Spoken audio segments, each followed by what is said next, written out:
អ្នកស្រុកអ្នកភូមិរស់នៅដោយការរងទុក្ខវេទនាបាត់បង់អស់សិទ្ធិសេរីដោយសារចោរជនអង្គដេរថៃចិត្តជួអប្រិយគ្មានគិតខែងរអាអអវិជ្ជារៀបប្រជាគ្រប់គ្នាគួរតែបានរស់នៅលើទឹកដីវាទុកតែប្រកបដោយសុខសន្តិភាពព្រមលះបង់ពុំត្រណាស់ស្នាហើយបូជាចិត្តរាយដូរទាំងសង្ខារ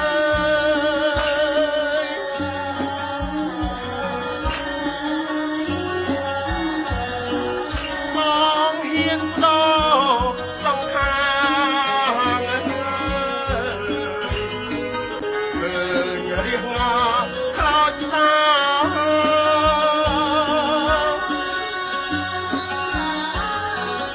តែស្រ័យបញ្ហាពុំបានចោលនៃដេរថៃចិត្តពីលើយដូចសត្វលេងដេរឆាន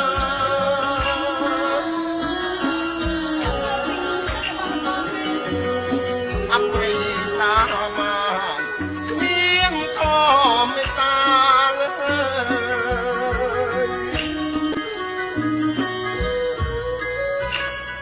ចោរជនកំណាយ